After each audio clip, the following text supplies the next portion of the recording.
Pemirsa, proses pencarian korban bencana banjir bandang dan longsor yang menerjang Kabupaten Humbang, Hasundutan, Sumatera Utara pada Jumat malam masih terus berlangsung. Untuk mengetahui informasi terkini mengenai proses penanganan longsor dan pencarian para korban, kita telah terhubung dengan Batara Frans Siregar, Kadis Kominfo Humbanas melalui sambungan Zoom. Selamat siang, Pak Batara. Selamat siang, Mbak. Ya, dengan Eva di studio. Pak Batara, sebelumnya 11 orang dinyatakan hilang. Bagaimana perkembangannya saat ini dan bagaimana upaya pencarian hingga siang hari ini?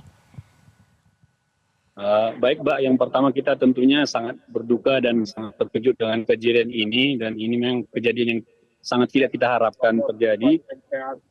Pak Bupati dan Pak Wakil Bupati langsung terjun ke lapangan bersama tim dan juga dari kepolisian dan TNI, Mbak. Jadi kita sangat berharap penanganannya bisa semakin cepat karena kita sudah ditambah ini alat-alat berat untuk membuka jalan dan melakukan pencarian terhadap korban, Mbak. Apakah kendala pencarian masih mengalami kendala setelah 4 eskavator diterjunkan, Pak, ke lokasi kejadian? Kalau secara kendala memang masih kendala, Mbak, karena volume batunya yang sangat besar dan juga banyak lumpur juga, Mbak, dan tumpukan pasir sehingga menyulitkan proses pencarian. Dan kebetulan sekarang cuaca lagi agak mendung dan agak gerimis, Mbak. Baik, Pak Batara, sebelumnya hingga data kemarin ya saya catat 1 orang tewas dan 11 hilang. Bagaimana update atau pembaruan data hingga siang hari ini, Pak? Untuk saat ini datanya masih sama, masih proses pencarian. Yang hilang itu terdiri dari 3 anak-anak dan 8 orang dewasa. Baik, 3 anak-anak dan 8 orang dewasa.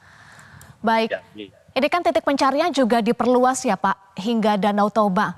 Bagaimana, Pak, upaya untuk memperluas titik pencarian ini? Titik pencarian diperluas dengan menyiapkan kapal, Mbak. Kapal juga. Dan juga kita membersihkan eceng gondoknya, siapa tahu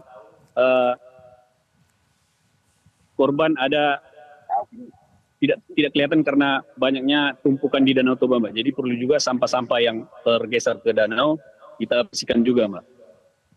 Baik. Bagaimana kondisi di posko-posko pengungsian, Pak Batara? Untuk posko pengungsian kita tinggal 1, Mbak, dengan jumlah jiwa yang terdata pada posisi siang tadi sekitar 60 orang. Jadi ini kita sediakan makan dan minum secara lengkap dan kita sediakan sandal juga dan tempat berteduh. Baik, Pak Batara, biasanya kan banjir bandang ini kan pohon begitu ya, tetapi ini juga ada material bebatuan. Sebetulnya kondisi alam yang terjadi saat bencana itu seperti apa, Pak Batara? Bisa kita sampaikan tadi juga kami lakukan drone ke lokasi alur dari batuan. Kebetulan memang di sini bukan ada daerah penebangan hutan atau kayu. Kebetulan memang konturnya sini tanahnya itu berbatu dan berpasir gitu. Jadi sangat rentan dia kehilangan kekuatan apabila pada saat ini curah hujan yang sangat tinggi dan hampir setiap hari hujan di sini, Mbak. Baik, Pak Batara, tahun lalu Presiden Joko Widodo juga sempat menanam pohon ya di Desa Simangulampe dan meminta penyelamatan hutan. Apakah upaya penyelamatan hutan sudah dilakukan oleh pemerintah daerah setempat?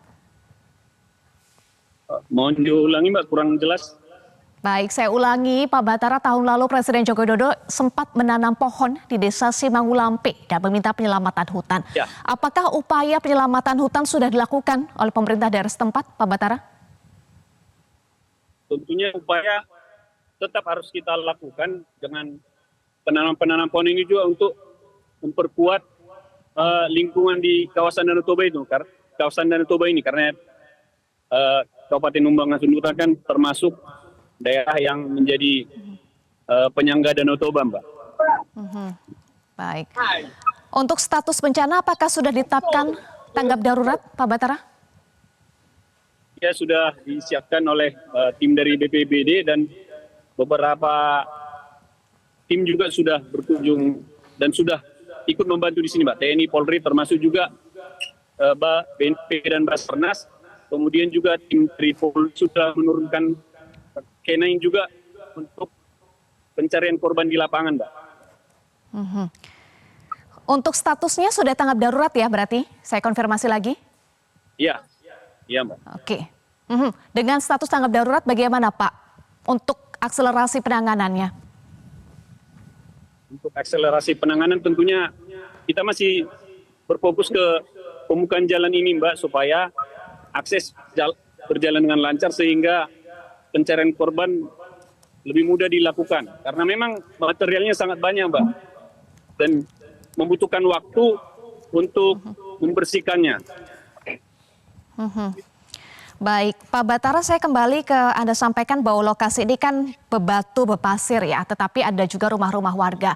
Apakah ada evaluasi untuk nanti tempat tinggal warga di lokasi yang rawan bencana? Tentunya Mbak, kan ini perlu membutuhkan pemikiran lebih lanjut, tetapi yang pasti kalau untuk daerah terdampak bencana ini, karena kita lihat juga material di atas masih banyak, sangat tidak memungkinkan untuk dibangun kembali. Jadi nanti kita pikirkan langkah-langkah alternatif bagaimana langkah untuk relokasi dan penempatan penduduk yang terdampak, Mbak. Baik, saat ini fokusnya adalah pencarian dan juga penanganan korban karena sudah status tanggap darurat ya Pak Batara. Terima kasih. Iya. Pak Batara, Frans Siregar, Kadis Kominfo Hubanas sudah bergabung bersama kami di Metro Siang. Jelajahi cara baru mendapatkan informasi. Download Metro TV Extend sekarang.